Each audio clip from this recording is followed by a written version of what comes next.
right, testing. Listeners, can y'all hear us now? Kyrie, yeah, somebody. Huh? I'm waiting to see if the chat can hear us now because we was having a good conversation. We really were. I was talking about Kyrie and eating his bacon lettuce wraps over there. Y'all missed that whole little segment, so y'all gonna have to catch all that on the audio side of the podcast. But y'all gotta excuse me, man. What it is I have been messing with my computer because I had a little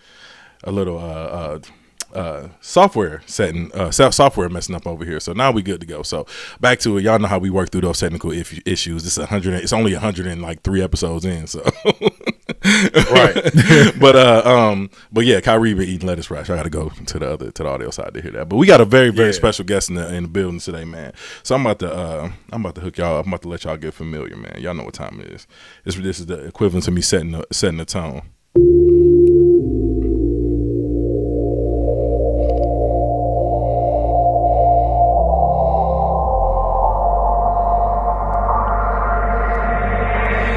Pay me an undivided attention. I'm living inside dimensions. I'm taking up all the spaces. I'm sitting in 5 dimensions. It's been 30 weeks at least with no presence of a release. You think it's safe to release? Well, I'm here to revive the tension. I've been diligent, in fact militant with the practices making perfect.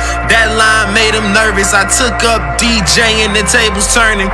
These labels learning that if they bet on the boy, it's a great return with a faint concern. But I'ma wait my turn. Put in the work and inflate my weight, so if the ball drops, I bounce back like David Stern.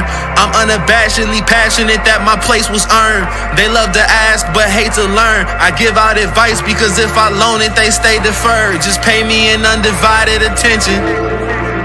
Give me the legacy. I see it all for me. Facts on the wall for me. I had to switch up the cadence. I'm trying to be one of the greatest. I'm already one of your favorites. I'm on every one of your playlists. I've been working, I've been patient. I just got off of the wait list. I had a vision, I made it. And I had the misses adjacent. You be checking on your streams. Say they sleeping on your latest. Hell yeah, they sedated. And it ain't looking like they waking. Putting you out of your misery history, I got it all in the making. I got a leg up ahead of the opposition and you probably should face it. I got a vendetta, I never can settle for anything less than my set of competitors. Pay what you owe me, assemble your debt. I'm collecting, they dodging me like I'm a creditor. They say the truth is the hardest to swallow and I know the capital's not even edible. Bet if it's coming from God, I'll make an exception without even checking my schedule. Cause he know it better than me. Praise God.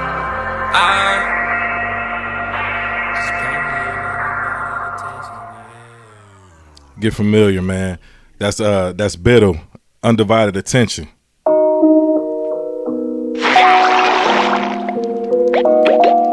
Oh, who am I kidding, Gary? I've got the suds, no doubt about it. Paddock with the big face. Nigga, check the wrist weight. All these little stones got me cold, runny nose, nigga. I should take a sick day. I'm sitting on a big break. Nigga, I got big faith. You like to bring up how they praying on your downfall. Said I don't really get hate. They showing love, and I don't do the clickbait. Nigga, that's a big waste. You could have it all, then you fall, then you lost. Nigga, I ain't getting misplaced. I could never lose. Bitch, I really rap. I get out of shape, snap back, no cap. All facts, all facts. I'm tryna run the game, all laps. Billboard, all stats, no floss, all plaques. No gold, all black. I'm in mode now. I ain't stopping till I'm popping like I broke out. I be knocking niggas out without the slow count. These niggas always say they ballin', but ain't no bounce. Paddock with the big face. Nigga, check the wrist weight. All these little stones got me cold, runny nose, nigga. I should take a sick day. Paddock with the big face. Nigga, check the wrist weight. All these little stones got me cold, runny nose, nigga. I should take a sick day. I'm about whatever this nigga start that I'm settling. One on the metal. Suggest that you watch a step when you stepping in. I'm a gentleman. Mommy say she gon' ride, then I'm pedaling. Showing niggas just how I do it like Edison. Light work. I'm all in, never know it might work. You make a plan and back out like a tight skirt. I only hold on to what I need like a light purse. And it's a light verse that I ain't even write first. Body any verse. I got all these rappers calling Shotty in a hearse. Apologize, I'm probably making problems for the nurse. They gon' need some jolly in the lobby of the church. That's the worst. I'ma let you open book test that. Don't be all depressed when I'm handing all the tests back. Anything I'm wanting in this life, I manifest that. Never had a setback. Steps with the step back game. Paddock with the big face. Big face. Nigga check the wrist weight. Wrist weight. All these little stones got me cold, runny nose, nigga. I should take a sick day. Sick day. Paddock with the big face. Big face. Nigga check the wrist weight. Wrist weight. All these little stones got me cold, runny nose, nigga. I should take a sick day. Sick day. Ladies and gentlemen, I'd like to introduce y'all my good brother BIDDL, Milwaukee's very own, stand up in the building. How you feeling, brother? Man, I'm feeling great, feeling amazing. How about y'all? I'm doing great as well, my brother. Man, tell the people a little bit about yourself, man. Man, I never know how to answer this question, but melodic lyricist from Milwaukee, Wisconsin, born and raised. Just had my birthday a few days ago. Happy belated. Happy belated. Appreciate it. Yeah, I mean, husband, artist, God-fearing individual. I'm just out here doing the Lord's work, man. That's what's up, man. Definitely can tell, bro. You was bodying them tracks, by the way. Steph Curry with the step back. I don't know. Yeah. Hey, you remember when we did our 100th episode, part 2? Uh-huh. Montre started singing. I was trying so hard not to come in on sick day. I was humming it over here too. I was trying to be professional. I was like, all right, let me not do it. Everything in my soul just wanted to be like big face. Straight up, man. But Kyrie, brother, you've known brother BIDDL way longer than me. Hey, go ahead and take the floor. The floor is yours, bro. All right, for sure, man. BIDDL, what's going on, man? It's good to see you, bro. Like, man, it's really good to see here, you. It's bro. been so long. I don't think we've seen each other since my junior year in high school. Literally since high school, man. So one thing I want to talk about from junior year in high school, me and BIDDL played basketball together, right? And we was at an away game. We just got blew out. We was getting ready to watch the varsity team. And I don't know, BIDDL, if you remember this, but we was like at the concession stand and we was looking at the menu and they had like a bucket of lard and they had a walk-in taco. And we ain't get none of that. And when I came to you on the bleachers and I was like, bro, where your walk-in taco at? You was like, mine's still sitting down. I said that, bro. Yes, you said that, and I never forgot it because mine was sitting down too. I was salty because my mom only gave me $2 for lunch that day. But anyway, that was like the most definitely broke. That was like the most awkward. Like it was bad. But that was the most awkward basketball team I've ever been on in my life. You remember Dennis McMurray, right? Oh man, shout out Dennis, man. Yes, yo, that whole. Man, we had Dennis, bro. We had what was bro name? Let's start with a J. It was two dudes, Jared, and then it was we did have Jared. Who was the shorter dude that was Chris always Smith. Cracking jokes, bro? Not Chris. He started with a J. What was his name? You remember, bro? It was always him and Jared. Like they was homeboys. I remember Jared though, because Jared he had them glasses on, and Jared was just I don't even remember his name. Jared was always like, "Come on, bro, man!" Like, hey, if y'all think about this basketball team, just imagine Jeremy? high school Tropical Thunder. That's basically not right. What's it called? Tropic Thunder, the basketball Tropic Thunder, team. Yeah. That's what we were basically. But anyway, man, I want to talk about some of the work that you've been doing and everything. It's good to reminisce with you. So I'm going to talk about one of your first videos. I remember that like really catapulted you in the spotlight. The Jack Harlow was popping video. So it's currently sitting at 10 million views on TikTok right now. Like that's huge numbers. That was huge. Like I remember when it came out, like you basically created your own trend on TikTok. I remember at one point in time, like going to TikTok and like going to the search bar and your audio was everywhere. All I heard was popping.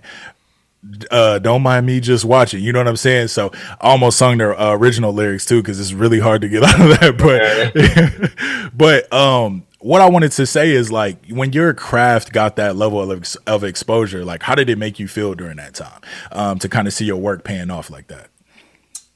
Yeah, it was great. It was like, long time coming. Finally, I've been doing music since I was 14, summer going into high school. So yeah, 14 years old. And it was like various levels of seriousness, like from 14 to 2 years, 20, when I was like 26, 25 even. Just because of, I think we were talking about it earlier, just about the, I guess not validity, but I don't know, just the possibility of it even being possible to do this, to, be an artist full time.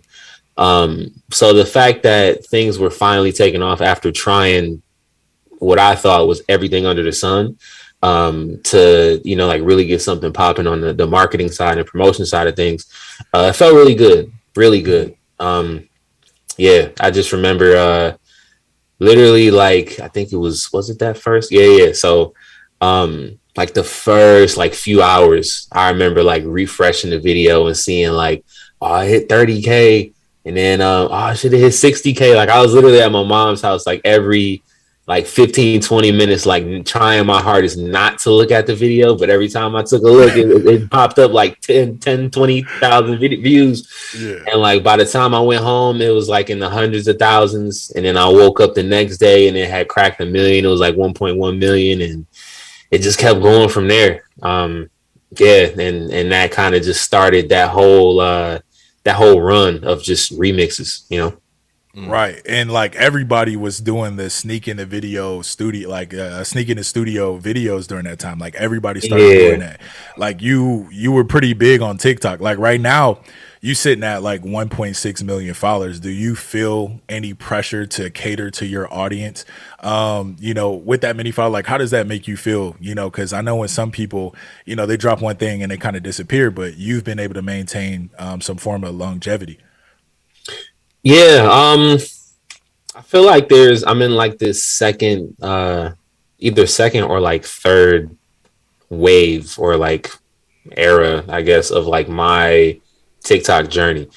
Cause first starting out like from, I want to say like August 2019 to like June 2020. I didn't have anything going. I had like 2,000 followers. And I was just trying a bunch of stuff, just trying to see like anything to pop. And nothing was working. And then, at the very end of June is when I did that first remix. And, from that point on to like the, 6 weeks from then, I had grown from 2,000 followers to like over 1 million. And I was just like, yo, this is insane. Like, so, a lot of new things were happening. Like, yeah, I was bringing in a lot of new traffic, but I was also getting a lot of followers. Mm-hmm. So it was, I was really like trying to figure out what I was going to do content wise to keep things going. But then at the same time, like just trying to understand community building. Because like I had learned about, things that you can do to nurture your audience and things like that. But it's one thing to like hear about it and learn about it, but it's another thing to like, okay, you have the people now, like now it's time to nurture because you know, they're here. It's kind of like, I don't know, learning about and like reading books about taking care of a baby, but then the baby's here and it's like, all right, like you don't got time to go to chapter 5. Like you gotta, you know what I'm saying? You gotta recall and do it. So, now I feel like, fast forward, I feel like I'm in that stage where I feel like a lot of that traffic, and we could talk about that a little later if y'all want, in terms of like how to capitalize on so much traffic coming in, because there's a right way to do it and there's a wrong way to do it. And I feel like I did it more the wrong way than the right way. But now that the smoke has, settled, and I feel like a lot of the people that came just for the remixes have left for the most part. And then the people that ventured beyond the remixes, you know, to my original music, and then just like who I am as a person on like other platforms, they're here and they're waiting, and they've kind of just been like just waiting in anticipation of like what's to come. So now I've kind of been talking about it on Instagram. Like I'm at a point where I know exactly what I want to do, and I know what my audience wants from me. And like luckily those things go hand in hand. So I'm just planning to just build a catalog on the music and content side so that I can just continuously just like, you know, feed and entertain and, you know, give people what they want. Yeah, I want you to kind of expound on something, because 2 points you made. One of the points that you say you've been rapping since you were 14. So yes. like a lot of creators, man, they think that they can make 1 or 2 songs and just kind of, you know, take off. Like I like to use the term, y'all walking around like y'all made Thriller, right? Instead of doing the work. Like we didn't really see the growth of this podcast, so we hit 100 episodes. You know what I mean? Then it kind of took off exponentially, and we've been seeing more traffic and subscribers and all that, right? And you as an artist, like, so you've been rapping since you were 14. You've amassed over 1.6 million followers on TikTok. You've been grinding this whole entire time. You finally stayed true to your passion, continued to work, and you found something that you found a lane that worked for you. But you spoke about doing it the wrong way. Can you kind of expound on that, and also like let the listener know your age, because you look young, but let them know your age so they can know how long you've been rapping and all that. Yeah, well, I guess to start there, like I'm 29, I just turned 29, so it's been 15 years in the making. Mm-hmm. And then in terms of doing it the wrong way, I think I just meant like really specifically from like a music perspective. I'm actually getting on a podcast. Is it next week Thursday? Either next Thursday or the Thursday after that. To talk about like the music journey and TikTok and, you know, all that good stuff with some other independent musicians who I feel are just fucking killing it. Like they go crazy. But I think where I made my mistake is focusing so much on the remixes, because I got so like, it was great. It brought in a lot of attention, but it brought in people that wanted to hear more remixes for the most part. Like there were people, again, I still have like a pretty large following on all my platforms. And a lot of those people, you know, are staying because they want more than just the remixes. But I feel as though had I went viral for videos that were based around my original music, it would have been, you know, number one, a lot more people would have stayed. I would have, you know, retained a lot more of that traffic. And number two, it would have been a lot easier for that traffic to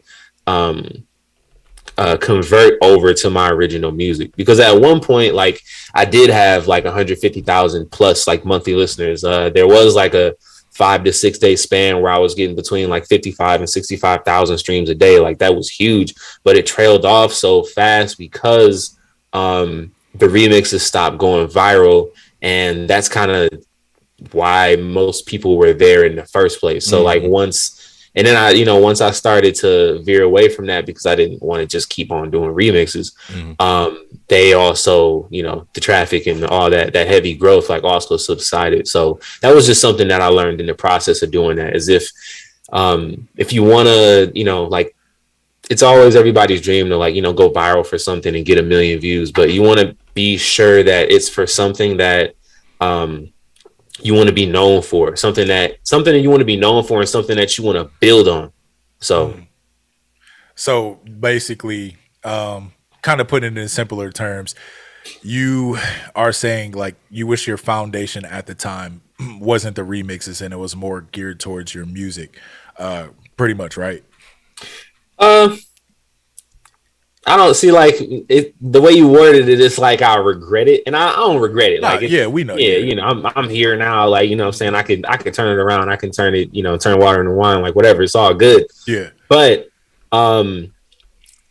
I guess like if I had to do it over, like I would focus more on the long tail, and it would just be around my original music. And that would be my advice to anybody that that has the same goals that I do. You know, if you don't just care about, I don't know, like the views or like, you know, whatever, if you want that traffic that's coming in to convert to your like original music, make your original music the focus so that people, because like the way it works, to like paraphrase everything and like the user behavior and shit, like TikTok, the way TikTok works is, in most social media, but like TikTok specifically, you get this bite-sized content from all these different people. And it's like, you know, you get funny skits, you get educational stuff from artists, you get music, like whatever.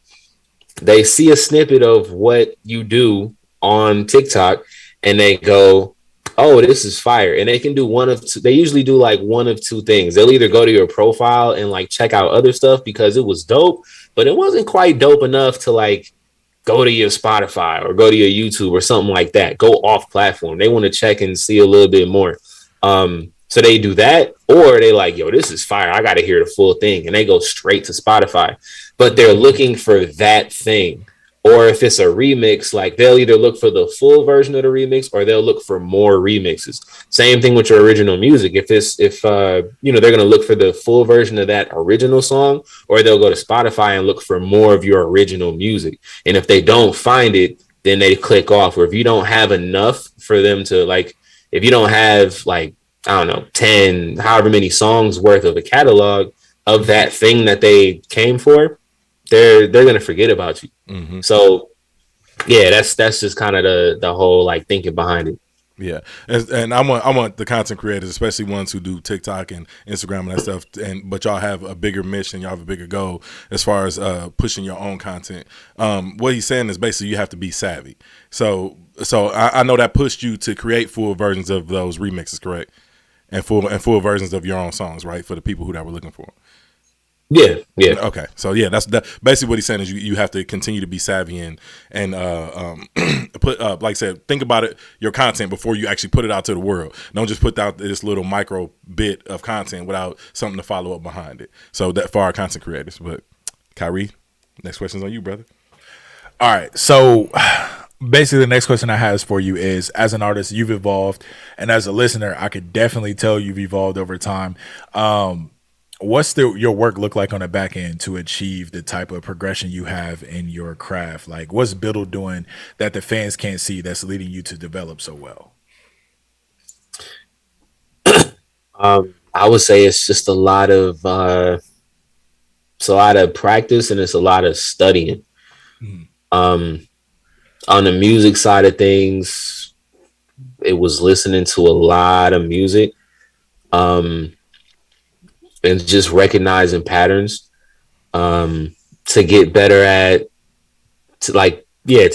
melodies. For example, like I listen to a lot of R&B, primarily Trey Songz, believe it or not. Like a lot of people, I don't know, probably would never guess that, but I was like super deep in his catalog, and I think it stemmed from, I think back in like 2009 or something like that. I came across some remixes that he was doing, but they were to like rap songs, and just a lot of them were rap songs, but some of them, you know, some of them R&B, like whatever. He was putting his own spin on stuff. He was playing around with different melodies, like other than whatever the hook for that popular song was, like, and I just thought it was so dope how especially with like the emergence of like Drake and melodic rap at that time, is like, okay, Drake does this and this is cool, but like a R&B singer can take it to another level because they have access vocally, you know, skill wise to more range, and they can play around with melodies like way more, because that's their lane, that's their shit. So I just had like I remember having like an epiphany back in 2009 and shit, like, yo, what if there was a rapper that could sing like a R&B singer, like could actually like sing like that? And that was my goal for like the longest, and like I still want to get to that level to where I'm like that good at singing. But that's where like a lot of my melodic inspiration came from, is like, yeah, I was a fan of Drake, I was a fan of like Lil Wayne, like he did it too, in a different way. what's the word? Not performance wise, but execution wise than Drake. Right. But they were in that same vein. But then people like Trey Songz, when he hopped on those remixes, he took it to a different level. So I was just like, man, let me just explore that a little more. But yeah, just a lot of practice and a lot of studying. Same thing on the content side too. Looking at other larger content creators, not just content creators in my lane, in the music lane either. Because for like some reason, like people in the comedy niche are really good at storytelling. So why not, look to their videos for the art of storytelling? And just, execution wise, like how to, because you could put like for example, you could put a really dope music video on TikTok, but the way TikTok works, if it takes too long to get to the meat of the video, or if the video doesn't really have like a point, they're going to be like, okay, this is good quality, but like, what is this? Like, why should I care about this music? You know what I'm saying? So just, man, studying and just being a practitioner, bro. Right. So I think that's like one of my biggest things with TikTok as well. You already know me. I had like a couple TikTok pages, and one of my pages had like that same issue where I wasn't getting to the meat and potatoes of the video first. But the crazy thing about TikTok, especially for a creator yourself, is like it's so hard because it's short form content. It's so hard to get people onto Instagram and get people to YouTube and be able to keep their attention span, because TikTok has trained people to like, hey, I need it right now. Like when I scroll on this video, like I'm trying to get that dopamine rush right there. So with that being considered, like how does that make you tailor your content to the platform? Yeah, trying to think. I feel like everybody, depending on your niche and like what you do, you're gonna have a different approach. So like me as a musician, my goal is to, number one, like in the first couple seconds of a video, make someone care, give somebody a reason to listen to what I'm about to do, listen to what I'm about to perform. And then two, like, just deliver on that promise, if you will. And the goal of that is to, like the goal of that is to leave them wanting more, so that they go check it out so that they go look for it themselves. But that, that's very different for like somebody that's somebody with like educational based content, like somebody that does tutorials on YouTube, for example. Like I don't know if you're a music producer, engineer, or whatever, and you're teaching people how to make beats or mix music, whatever. Your goal would be to give like little tidbits of information on TikTok, but like these topics are things that they're too complex to be taught in like a 1 minute video or a 3 minute video, but you give them enough value that they're like, wow, I really got something from this. This is something that I can put into practice, but it's not quite enough to do what I need to do with this song. So like, let me go check out the rest of, like, do they have a YouTube? Like I need more content. Like I need longer content. You know what I'm saying? Like you you don't lead the horse to the water, you know what I'm saying? But you let the horse, you set up the environment so that the horse like realizes that it's thirsty, so that it can go seek the water. You know what I'm saying? You kind of like guide them on that journey. And I feel like that's what you do. You have to like figure out what that looks like for your niche. And luckily there's so many people on TikTok that there's at least one person in your niche that's doing that. You just have to take a look at what they're doing, how they shape their content, and like what their whole content strategy looks like, and then just do it for yourself. I like it. Drum, you got any questions for him? Right now? No. He did a great job explaining that, so I'm good. Y'all can keep going. Okay, bet. All right, so like obviously with your experience of being in the the music industry and TikTok and everything like that. One of the questions I have for you is like, what have you learned about music and the business so far and this journey? Also, like, what have you learned about your fans during this time? A lot. I guess if I want to start with like my supporters and the fans, I've learned that the real ones aren't like as finicky as the industry and marketers and just all these people like claim that they are. Right. If they fuck with you, they fuck with you. You know what I'm saying? And it's gonna take a little more than inaction or like a break for them to go anywhere. Usually it's going to take something that they really don't agree with. Like if you like veer off the path and you go against their values or their beliefs, then like they'll be like, all right, now I don't really mess with you no more. Like I was being patient before, but all right, now, what I'm saying, I'm looking at you sideways. But then I also learned that, people are a lot, and not just like my supporters, but just people in general. We have a lot more in common with people than we think. Like the human experience is super relatable. And I realized that like partially through like some of the content that I post and whatnot, but I actually realized it through the music that I listen to and that the stuff that they're interested in and that they post. Like different songs that go viral, I'm listening to them.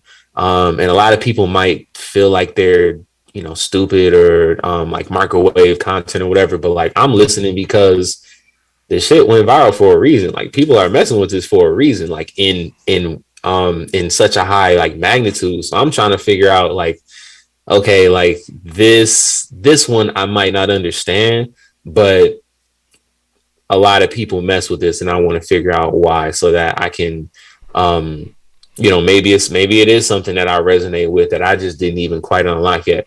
So yeah, just different things in summary, like that we're all more alike than they lead on, and people are still loyal out here. It's like attention spans are a lot shorter, but once somebody mess with you, like they mess with you. And then about like the music industry, man, like a lot on that side too. But I think the biggest thing is probably this shit is a lot more attainable than a lot of people like lead it or make it seem. If you look at the numbers, like, there's a small percentage of people that are making like a lot of money. And by a lot, I mean, like, you're trying to be like a millionaire or something. Like it's not a whole lot of people making millions of dollars from music. Like, let's keep it real. But there are very, I don't say easy, but very practical ways that you can go about making a full-time living doing music. And, maybe you might have to fuse it with content creation because that's just the world that we live in. But it's a lot more possible than I guess like the public makes it out to be. Yeah, I'm glad that you said that because this led me on to my next question. You had a line in one of your songs where you said you got let go from your job and then you blew up, or I might be misquoting that, but it was similar to that. So I want to know, like, with the amount of followers that you've amassed and what you speaking about making a living off of music, and what you speaking about being a content creator as well as doing music on top of that. How did you use all that attention to actually make money? You know what I mean? To monetize it. How did you actually do that? Yeah, I was like lost my job and I blew up. That's a hell of a severance. I think it just came from number one, just realizing that I think when I got my first, I think it was my first brand deal. First brand deal was like $5,000, and I was like, oh, like this, with this attention could come possibly like money. All right, let's try to figure this out. So with that, I started my, I guess, like my media kit, or like my makeshift, like media kit, which is basically just like a resume for like a content creator. Or like, you could do that for as a musician or like whatever. One sheet they might call it sometimes. But basically I figured out, with the help of my, now like still lawyer, is that brands and, like people, brands, like whatever, will pay money for to like use your audience. And I was actually just listening the podcast that I'm going to be on. They just dropped the episode, and I think the DJ that they had on was just talking about this influencer marketing, and it makes sense because typically, you have like two different forms of marketing. You got paid marketing and unpaid or organic. And with the paid marketing, there's like two different, I'd like to put it in two different buckets. You have like the influencer marketing, and then you have kind of like, you pay to get it in front of a bunch of people, and you can kind of target it. Like if it's on TV, you can, the general demographic of like who's watching the TV, like who's watching ESPN or who's watching, what I'm saying, whatever, but you still kind of just throwing it in a general area, hoping that, what I'm saying, like just hoping. But with the influencer marketing, if you choose your influencers correctly, there's a lot less hope, because if you choose like, trusted influencers that have like, a really great connection and community with their, their fan base, they trust what that influencer, what that person endorses. So that's like paid word of mouth, essentially. You know what I'm saying? And brand, and like you can command, again, depending on the size of that base, and then depending on the strength of that community. And there's ways that you can go about like proving that connection. You know what I'm saying? Just, I don't know, just look at the engagement of your post, sales history, or like affiliate history that you've done with other stuff. You can, those are different metrics that you can pull up, but the summary of all that is essentially like the value of the relationship that you have with your audience, and brands will pay top dollar for that, because they don't have to, spend money on ad dollars, just, wondering, because I'm not going to dive into like how ads and Facebook ads and stuff work, but it's, you pay money for this reach, but you don't know who you're reaching, and then you got to retarget and all the other stuff. But with influencer marketing, it's like, these are the people that you want to reach. You don't have to identify them. Here they are. Right. You know what I'm saying? So just pay for them. You know what I mean? So, yeah. Okay. So speaking of some of the brand deals you have done, can you kind of talk to us about like, what brand deals you've done? Like, what was your favorite brand deal? I know me and you talked, and you had like a Foot Locker ad before as well. Can you kind of talk to us about some of that?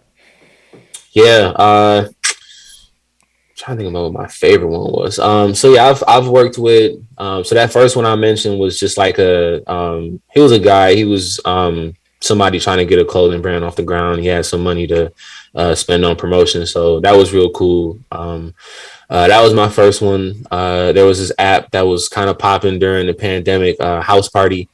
That was dope. Yeah, so House Party, these aren't going to be in order, but Text Now, there's like this app that we used to use back in the day for texting, and they, now they've like developed in the, like they sell like SIM cards, and a like lot of people still phone use service. A lot of people still use it for cheating. Better, we keep going. Plenty of people still use Text Now. Yeah, yeah, like, what I'm saying. So hey man, do what you do. You know what I'm saying? I'm not. Yeah, man. Hey, whatever you use, man. As long as you're using it, right? Yeah. So Text Now, Jif Peanut Butter, Hip Hop DX, Foot Locker. Yeah, this has been quite a few. My favorite, I'm gonna say my favorite was actually Text Now. They gave me a lot of creative freedom. Yeah, they just came to me and said, "Yo, like, we love what you do. Can you do it for us?" And I was like, all right, yeah, let me, you know what I'm saying? Let me see what I can Right. do.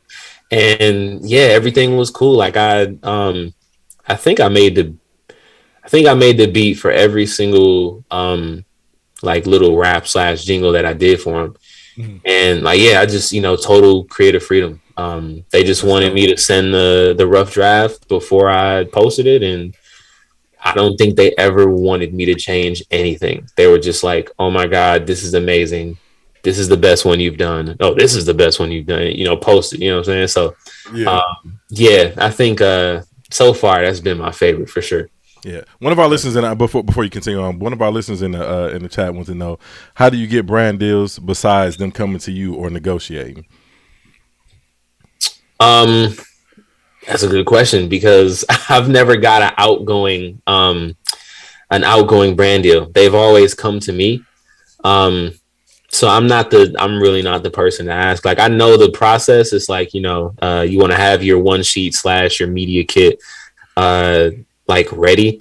And if you don't have any brand deal experience, it really just consists of, who you are as a person. So like maybe like a short, kind of bio. And then like your, maybe like your social media insights, and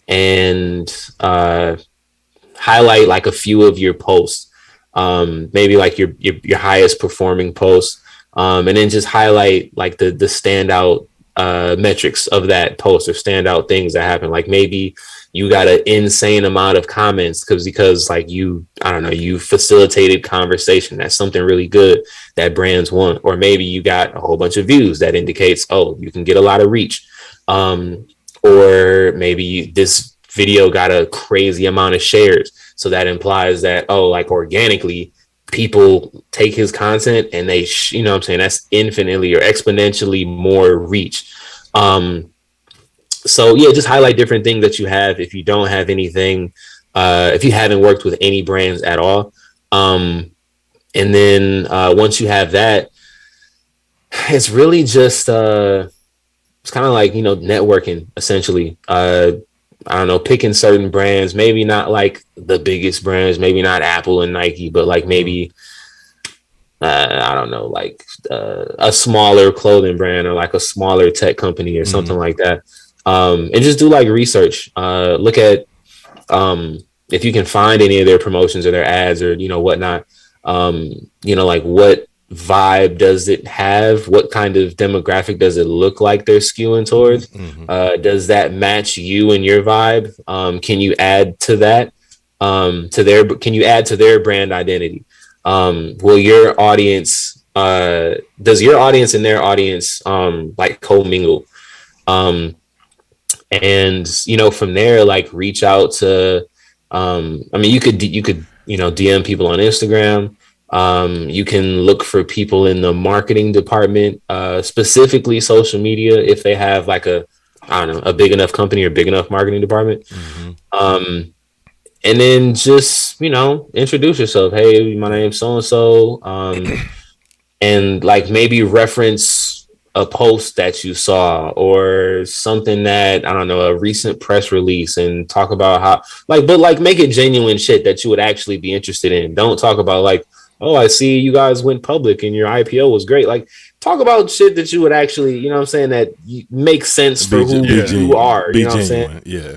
Yeah. If you're a musician, like, don't be trying to get Victoria's Secrets ads. Yeah, bro. Like, it's not, you know what I'm saying? Like, if you're a male, R&B or, whatever, like it's got to make sense. You know what I'm saying? And, sometimes you get responses, sometimes you don't, but, that's just part of it. But also don't, especially if you're doing outbound, like don't expect for them to, the first response for them to just be like, oh, wow, like he really appreciated our post. Let's throw him some money. Like, just give the relationship time. You know what I'm saying? Yeah. You don't ask a girl to be a girlfriend like as soon as you meet her. Like, it takes time to build up to that. You know what I'm saying? You got to finesse the situation. Hey, and we had one more question too for you, Biddle, from the chat. They said, have you ever turned down any brand deals and why? Yes, 1000%. Because the niggas wasn't paying enough, or it was like a cookie cutter message, and I know it wasn't for me. Like I got sent something. I got sent something this week. They were like, "Hey, BIDDL, like we love your content. We would love it if you could collab with us to make one of your own sex toys." I was like, "What, bro?" we ain't turning them down over here at Unlabeled though. We've been trying to get the Unlabeled Rose for a minute, so. Send me that email link, BIDDL, so I can get that Unlabeled sex toy. Hey man, I'll forward it to anybody interested, bro. But like, yo, I was stuff like that, man. That's how you know that I don't know, man. Like maybe they just used a data scraper from like Fiverr or something like that, and they just went down the line just emailing a bunch of people because, bro, nothing about my content like screams sex toy. You know what I'm saying? Like, that's not happening. Random, like, bro. The most random. So that's usually why it's either like it's a brand misalignment or it's just not paying. It's like not worth my time. You know what I'm saying? Mm-hmm. One thing, for sure. One thing I want to point out to our listeners, because a lot of them are, aspiring content creators. A lot of them have their own brands and whatnot. So one thing I want to definitely point out to our listeners, y'all see how much work it takes. This brother is extremely savvy. You know what I mean? Like he's not just somebody that's just shooting from the hip, and he's done the work, and the work that he's done has garnered him enough attention to get these brands' attention. So that's why I want to just let y'all know, like you can't take a lazy approach to anything that you want to be successful about in life. Because like I said, we keep talking about his TikTok, but this brother has also amassed 40,000 followers on YouTube, 40,000 followers on Instagram. You know what I mean? So he's really doing this thing. So, but continue, my brothers. I ain't mean to interrupt. I just want to point that out. Appreciate that. Hey, BIDDL, somebody else in the chat said somebody reposted you as they Man Crush Monday too. So that rose might be worth it. But that one person, like, but speaking of that, I guess it's a good time to bring up brother BIDDL is married, and so I want to married as fuck. Yo, hey, to a beautiful young lady, beautiful sister, man. Yeah. I want to talk about how you being married and creating content, like first of all, I know I'm gonna use this term, but does she allow you the space to create? Like how do you balance your relationship and your marriage and content creating? Drum, you misogynistic. I want trying to be, bro. Why you gotta do me like that, bro? I can't even ask a question. I'm sorry. Yeah. We gotta have some humor in the pod. We just kidding. Yeah, but yeah, go ahead, BIDDL. Sorry. Thanks. Definitely. Believe it or not, like the majority of those remixes, wife was behind the camera. Making sure that it was on the stand, but you know what I'm saying, she's how you can manually mess with the exposure and whatnot for your iPhone and stuff. So she's, making sure the lighting is dope, making sure the angle is right, making sure there's enough space above or below my head to like put text boxes for the lyrics and stuff. So like, she was a part of the content creation. And even before that, I have a music video on my YouTube for Semi Regards. Like she shot that, you know what I'm saying? So yeah, she's always been like the biggest supporter of my stuff. In terms of I guess balancing like work life, that's it's like an ever evolving thing. I feel like with a traditional job, even with a traditional job, your hours are set, but like there might be I don't know, sometimes of the week or certain days or like whenever that your partner might need more attention from you, you know what I'm saying? Mm-hmm. And I don't think that the only difference between having a job and having to balance that and then having a being self-employed and having to do that is that like your hours are a little bit more flexible. You can choose to work at different times of the day, but that dynamic is still there. So it's like that old adage of the whole like communication is key. Like if it really is, bro, like it really all boils down to communication. Because I could give like a really specific answer as to like, this is how we handled it this week, but like that that won't even apply for me next week, let alone other people's relationship. So it really just boils down to like checking in with your partner to make sure that like they are getting the attention they deserve, and that they want and require, and just, you know, making sure that they're good, and working around, you know, and they just have to, it's just having that understanding of like, you know, I do have to work, but I also like, this is also something that is not only that you're committed to, but that technically, bro, is more important than the work shit, bro. You know what I'm saying? Mm-hmm. So you have to treat it accordingly.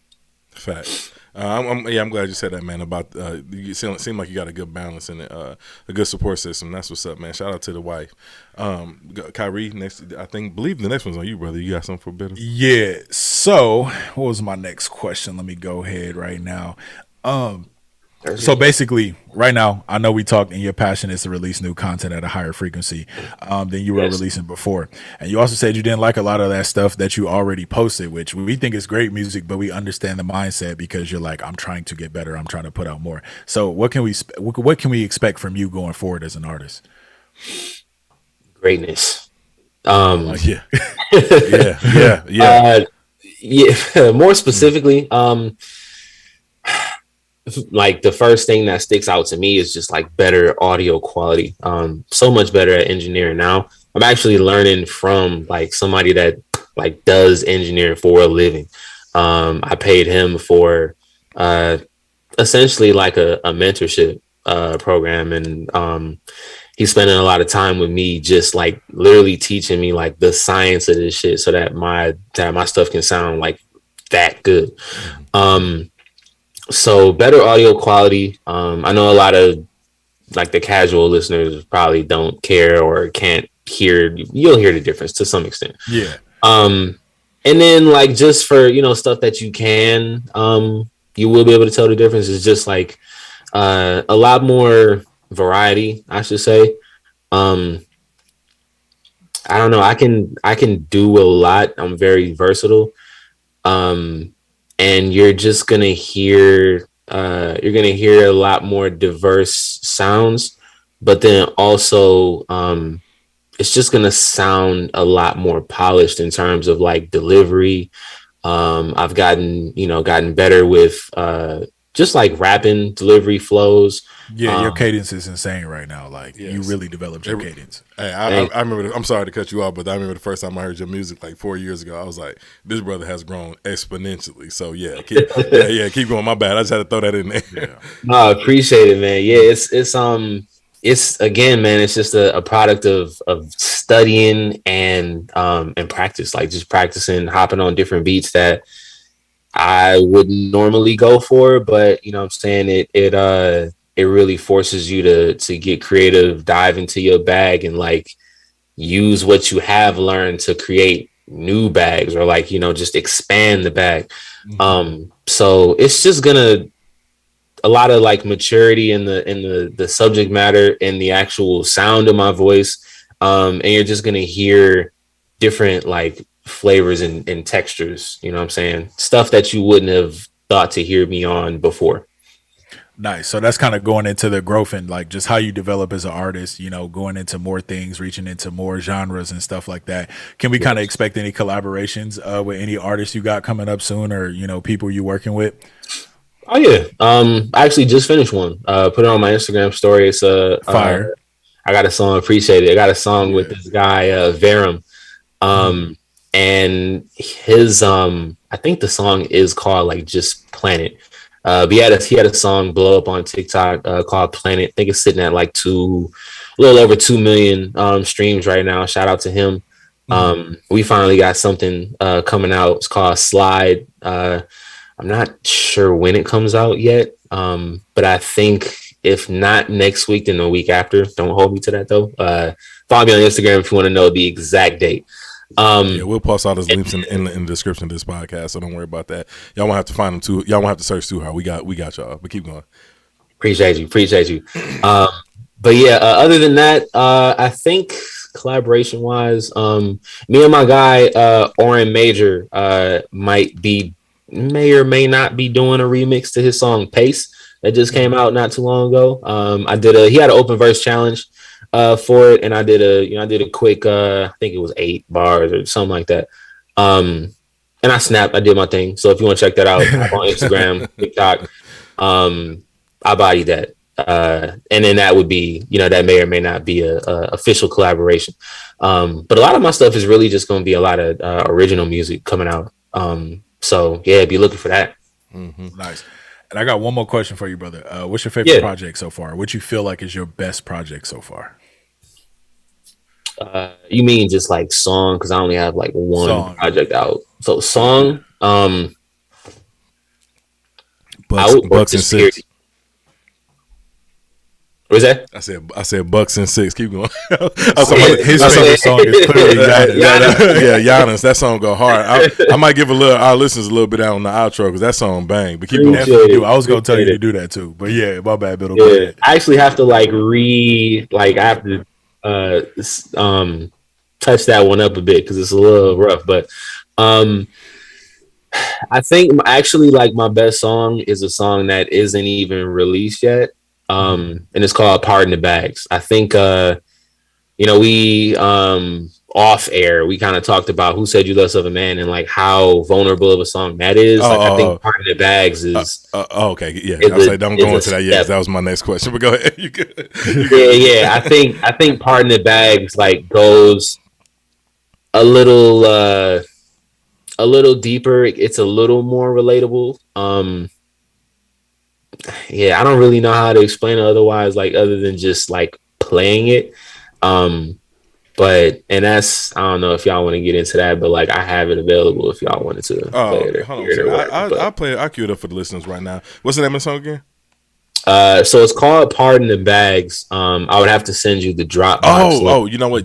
My bad. Yeah, I hooked up my phone. yet. You ain't released it yet. My bad. You did just say that. Nah. If you want to play it, you can go ahead. If you want to give our listeners that while you look it up. But it's up to, if you want to give them a little snippet of it, you can go ahead. Y'all heard it first on the Label Podcast. right. I don't got exclusive. Okay. Cue the Joe Budden horns, though. We got slaps over here, cuz we got no Will Smith. We got slaps. Floyd talking about Mavs and fives, bro. Y'all Mavs is about to get sent home, brother. You see what I was about to. You know what I'm saying? You see the cap, brother. You see it. You know what I'm saying? Hey, right. So y'all ain't got Luka in the mix right now. Right. Floyd might be the only Mavs fan in this chat. Like mostly everybody probably from Milwaukee in this chat. For the most part, no, it's quite a few Texans in here, but we won't get them started because they gonna start talking about the Cowboys. All they teams trash. The Rangers trash. The Cowboys trash. The Mavs trash. How y'all whole state garbage? Houston Rockets trash. The Texas trash. How y'all just this garbage? Y'all catching ether on this podcast. I ain't nothing. Don't. I was like, dang, Kyrie don't alienate them. Jesus Christ. I actually kind of like the Houston Texans.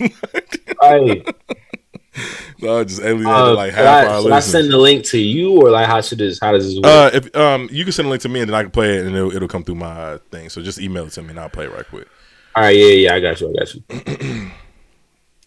Don't none of y'all other musty listeners come up on here emailing me, but we about to play some exclusive fire for y'all. This was impromptu. That's why we kind of engaging with y'all in the chat because we had no clue. But man, dog, brother K Mid went down last night with a nasty MCL sprain. Yeah, hey man, I don't want to talk about that. You know what I'm saying? Yeah, we don't talk about that too much. Let's keep the K-Mid been playing like some mid too. I'm gonna say it like Chris Middleton. I know you got it in you, but get some help. Stop it. It's only been a game, man. Game and a half, and you got injured. You know what I'm saying? We cool, man. As long as if he comes back, bro, like by the second series, I think we'd be about the next series. I think we'd be all right. If he don't. I don't really know what a sprained meniscus or something like that. I don't know, sprained MCL. Yeah, I don't really know what that entails, but hopefully he all right. All right, I got the track. I'm about to play it right here. Y'all ready for this joint? All right, here we go.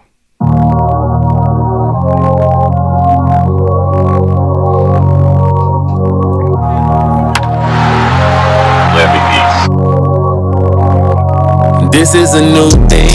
I got depression and that hit harder than mood swings. Never saw it through me for a loop like a shoestring. I gotta go explain all of this to my boo thing. Trying to find the cause and I can think of a few things. Probably that girl from the past. Probably my giving her my heart because I thought it would last. Probably her trying to play the role like she was part of the cast. I don't wanna end up lonely cause I'm moving too fast. And that's a real thing. All the men around me growing up would never feel things. All this trauma showing up cause they would never heal things. Never had a solid foundation but trying to build things. That's how you kill things. I want the real thing, baby, be patient. I wanna move you in but I don't feel vacant. I never planned to fall but I'm on the pavement. And I couldn't fake it, I hope you got the space. Cause you brought in the bags that I had from the love in the past. I was hurt more than you could imagine. And brought in the bags that I had, never thought they would last. I moved on and it found its way back. I wanna love you, I want that connection that the people look up to. Always been around me so I know I can trust you. But you don't believe me, and I couldn't blame you if you wanted to leave me. This is the new me, I've been working on me, have you questioning who's he? Still I got a hill in front of me like the Fugees. Still I sit around and wonder why you would choose me. I guess you like what I show you, call me your news feed. And now they calling us goals. I think they love you like they love me, so they follow us both. They think they know us like our whole entire life is a post of us hugging, showing loving, but it's not even close. I want the real thing, baby, be patient. I wanna move you in, but I don't feel vacant. I never planned to fall, but I'm on the pavement. And I couldn't fake it, I hope you got the space. Cause you part in the bags that I had from the love in the past. I was hurt more than you could imagine. And part in the bags that I had, never thought they would last. I moved on and it found its way back. I wanna love you, I want that connection that the people look up to. Always been around me so I know I can trust you. But you don't believe me, and I couldn't blame you if you wanted to leave me.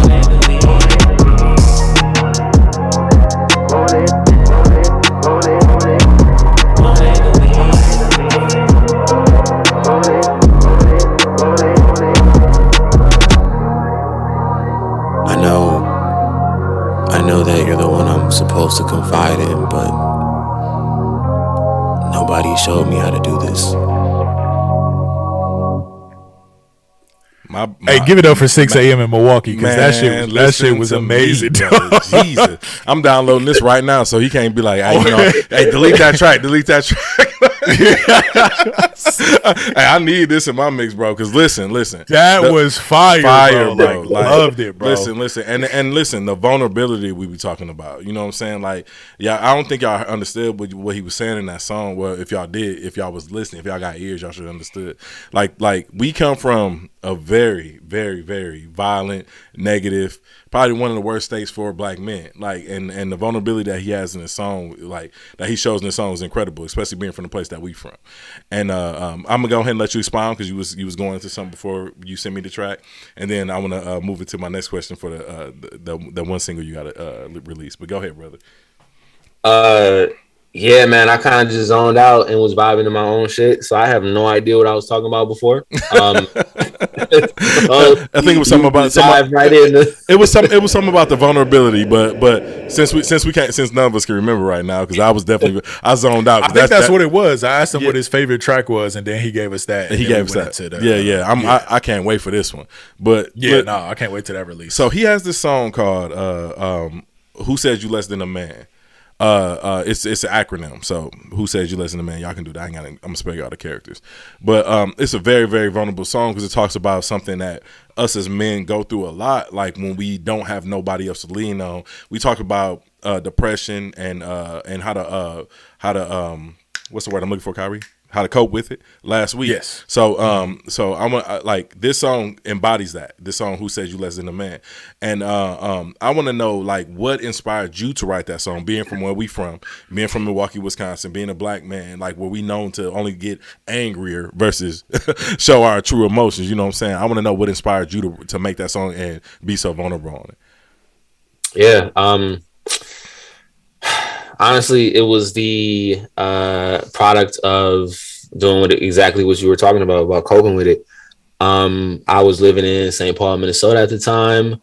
I had recently lost, it was like in like a week span, I lost my job, and my then wasn't even a girlfriend. It was like a situationship, but like it felt like a damn girlfriend because like she had been staying with, like, her and her son like had been staying with me.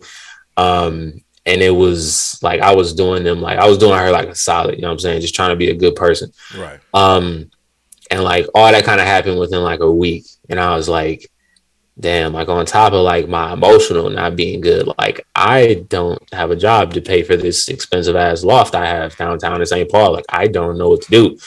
And I was applying to jobs that wasn't working, and I was fucking frustrated. And this is like it wasn't the first time, like love life wise, I wasn't doing so hot, like a bunch of, failed attempts, whatever. But like job wise, that was like the third, I want to say like the third job I lost that year. Cause like earlier that year, this is 2018, earlier that year in like, in January, like the end of January, I got laid off from like my first like big boy job out of college. And I had to move back home. Like the job search was so bad, I had to move back to Milwaukee. And that was kind of like, not emasculating, but it just kind of made me feel like a failure. Cause like a lot of my friends, cause like I had like I was like in a business school for my degree and for my program. And a lot of the friends that I had like in that track, like you get set up with like internships like your junior year. So they were like already in these companies that were like had headquarters in Minneapolis, Target and TCF Bank and all these other companies. I didn't get any of those internship opportunities or anything, and I struggled trying to find a job out of college. And I finally found one, and then a year and some change later, I get laid off. Got to go back home. So like it was just a lot of turmoil that year. And I think that week, that 7-day period or whatever, was like the last straw. And like, I was just mad down on myself. And I didn't really know how else to express it. You know what I'm saying? Thankfully, I didn't pick up any like habits, like drinking or doing drugs to cope with things. Cause I feel like if I had them, like I probably would have went crazy with like either one of those vices. But instead, to like kind of process how I was feeling, I wanted to make a song about it. And that was the first beat that popped up when I was on YouTube looking for stuff. And the first thing that came to mind was like me literally yelling, like in the beginning of that song, like me yelling, like, "Who said you love to the man?" Like that was the first thing that came to mind.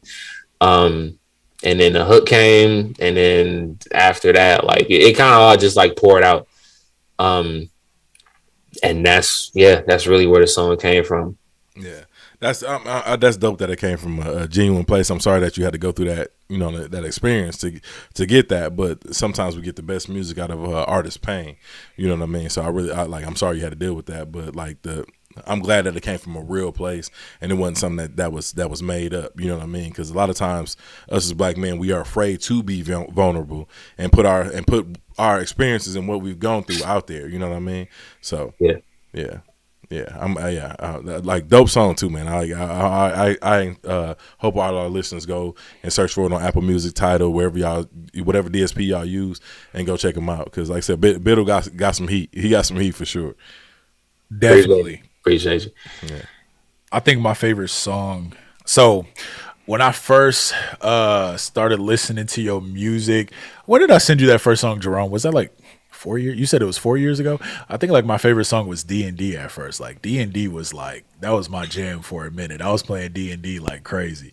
Did you listen to that one, Jerome? If I do, excuse me, I might not have remembered it, but you might have to refresh me a little bit. D&D was fire. But hey, for the most part, man, we appreciate you for coming on the podcast, man. Like, it was excellent being able to, hear you expound on all these things and kind of going into creative process and not only catch up because, man, we ain't seen each other in like 14 years, bro. So like, it's surreal for like all of us to be in this moment from Milwaukee right now, sharing this moment. And not only that, we all three working towards something. And one thing that I took away from this for the listeners, the people who aspire to be musicians, the people who aspire to be creators, the process is not going to be easy. You got to start somewhere. You can't upload one thing and it's just going to go viral. It may go viral, you know what I'm saying? But it's a continued process. But you can see the work that BIDDL put in. He had people coming to him. So once you build up your worth, people are going to come to you. Just keep practicing on your craft and become an expert in your craft. Get to that top 20% and you'll be able to have those opportunities and stuff like that. Then you could be on an Unlabeled podcast with us so we could grill you and, as be goofy and all kinds of stuff, man. Facts. Yeah. But listen, man, no, 100% BIDDL. I appreciate it, bro. Like, listen, I really 100% appreciate you being your genuine self and coming here and sharing with us and opening up in the way that you did. We do have one last question from our chat, and our good friend of the show, Floyd, wants to know, what does it take to sit down and write a song? Like, what does it take out of you to sit down and write a song? Now it don't take nothing, man. Just give me a beat. Right. Yeah, like for real, like now, it's now. So like now that I started to learn how to produce, it can either go one of two ways. Like one, I could be going through like a beat pack or something that, somebody sent me. I could be going through BeatStars, like whatever, and just look for a beat. And if I get inspired, then I kind of start like, humming different melodies, like in the same key, just trying to find like a melody for like a hook or something, you know what I mean? Or if I'm producing, usually it starts with a loop or some vocal sample of some kind. And then like, I kind of like manipulate that. And then like once that usually drives like the main melody. And then after that, it's like, I kind of go into like producer mode, like, oh, let me add some drums to this, or oh, let me add like a counter melody to that. And, what I'm saying, the beat gets to, what I'm saying. And once I got the beat done, usually it happens like as I'm making the beat, like I'll be coming up with like, words or like a concept or a mood or whatever. But yes, that's a product of me doing this for so long, but I couldn't tell you how it used to start. But it was obvious. It took a lot more time before. I'm pretty sure I had to think about it like a lot harder, but now it's literally like I just go off of like feelings, and just things that come to my head. It's really hard to explain it. Like I feel like when I'm explaining, I feel like I'm explaining me being under the influence, because I like when people say like, oh, how did you come up with that line? Bro, I shit you not, like prior, like all the before that I was just explaining, and then the after I can explain, but like during and coming, the actual moments that words are coming to me, I couldn't explain to you how my brain, like how I got to that line or how I got to these lines. Like it just happens. And then I come out of like a trance and I'm like, yo, I don't know what I just wrote or what I just recorded, but like this shit sounds fire. Yeah. Sometimes, like I definitely understand what you're saying from being a creative. I've reached that moment with cinematography. Like, man, like how did I capture that shot? I don't even know where my mind was at. Sometimes you just be in the moment, but it comes with repetition and practice as well. Like y'all saw, this brother's been doing this for 15 years. So sometimes it just comes out of repetition and doing these things, and it's almost like something like a muscle gets triggered. You know what I mean? So I inspire everybody who's creative, who's into content creative in any space, just to do it. You literally have to start somewhere, and you'll gain that momentum to kind of like tumble forward. You know what I'm saying? I like to call it fail forward. You know what I mean? A lot of people, yes. a lot of people think that you're just going to constantly be on an upward trajectory. You're going to fall. You're going to fail. You're going to make mistakes, and you have to pivot. I call it failing forward.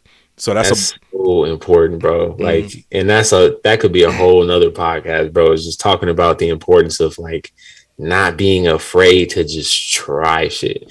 And because I know we about to wrap up. Like, I just wanted to say one more thing. I don't know who's listening or who might listen or watch or whatever, but like, if y'all got questions about this shit, like on the content side, on the music side, like, hit me up. I respond to my DMs. Like, I make that a thing. I don't follow everybody back. I'm gonna keep it 1,000. Like, look at my ratio. I don't follow everybody back, but I respond to every single DM that I get. Like, and I especially love the ones that, you know, people asking for help, because that's a big reason I do all this. Is like, this is one way that I give back. Is like, I always told myself, like, once I make it or start to make it or whatever, I'm gonna, you know, cut through all the bullshit. Because a lot of people, I was looking for answers and, you know, looking at people's interviews, trying to get sauce, and niggas would always be real ambiguous and say, oh, it was, you know what I'm saying, everything just worked out. Like, nah, nigga, you took direct steps to get to that point, and you hiding thoughts. So like, because they don't want anybody to mimic that progress. Like, exactly. Or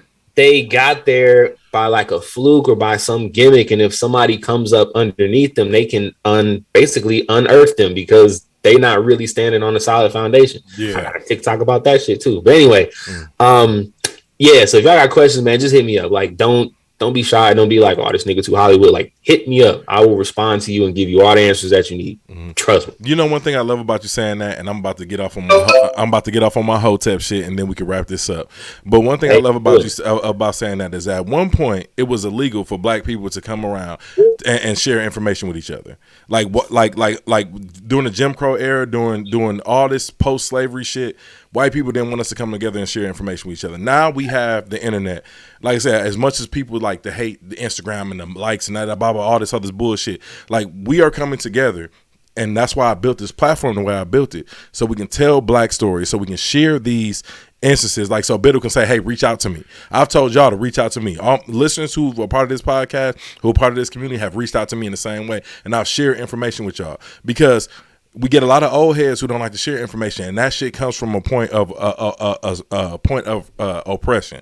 So what I want to encourage everybody to do is, like I said, if you reach out to him, like he's put it out here on his public platform to reach out to him. Reach out to me. Anything y'all have, if y'all want to start a podcast, y'all want to do anything, we giving y'all the resources. So that's why, like, I get passionate about this stuff, because I want y'all to understand that we real people, and y'all can touch us. So if y'all want to do that, reach out to us. Like he said, he ain't saying that for no reason. Facts. All right, straight up. Like, please reach out. Don't ask me to do no favors for you, though. Don't do no bullshit like that. Like, especially because I don't know you. Like, I don't even do that. I don't reach out to motherfuckers and be like, yo, put me on. Like, no. But if you got questions, I'm giving you any and every answer that I have in my body, or I can direct you to somebody that knows the answer. You know what I'm saying? So reach out. Yeah, man. And on that note, brother BIDDL, I appreciate you, man. I'm about to go play this song, Pardon the Bags, like 60 more times. I can't wait for the final version. Everybody go stream my brother music to help him run it up. Go follow him on go follow him on TikTok, go follow him on Instagram. Like I said, I will post the links in the description, but his name is very unique, so he's not hard to find. You can type in BIDDL3 BIDDL on every platform, and you'll be able to find him. You know what? One other question I did have to ask you. Do you have an NFT project?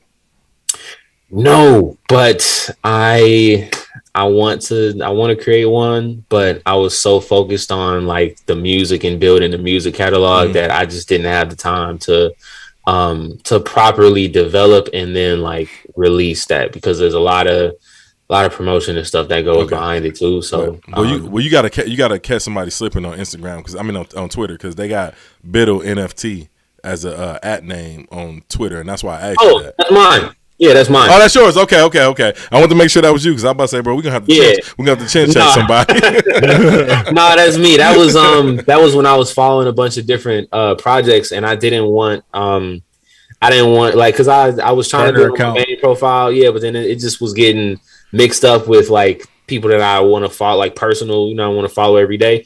So I had to separate the two just so that I could have a feed that was full of like NFT stuff. So great. Okay, as long as I know that was you and nobody wouldn't slip. Yeah, no, it's all me. Man, you want to let the listeners know where to find you at, BIDDL? Man, everywhere. Literally, if you type in BIDDL, BIDDL3, like my man said, you will see a cartoon version of me. It'll be a light blue background, and then just like my face with a mask on. That's me on TikTok. It's BIDDL Music on TikTok, but if you type in BIDDL, you'll see me. Instagram BIDDL, YouTube BIDDL, Spotify is BIDDL. That image is different, but you'll see again like Who Said You Less of a Man and Sick Day and all the other songs that I have. So yeah, you type in BIDDL, you'll find me. Okay. Kyrie, got anything else to add, brother? Any other church announcements? Yep. So we appreciate y'all coming out and listen to us. Also, we appreciate you, Brother BIDDL. Don't forget to like, comment, and subscribe. Also, guys, we do have an audio side of things. So if you're not able to catch our live streams, you can catch us on Spotify and Apple Podcasts. You know what I'm saying? If you about to drive 30 minutes to your baby mama house and she getting on your nerves, listen to some unlabeled podcasts. If you on side of the road with your gas tank on E because you pulled up to VIP with no money and you waiting on AAA, listen to unlabeled podcasts. Go ahead, get y'all some unlabeled. You heard it here first. Y'all have a good day. All right. And on that note, we will see y'all next week. We'll see y'all Sunday with another episode of Unlabeled the Podcast. Peace. Yeah. Peace.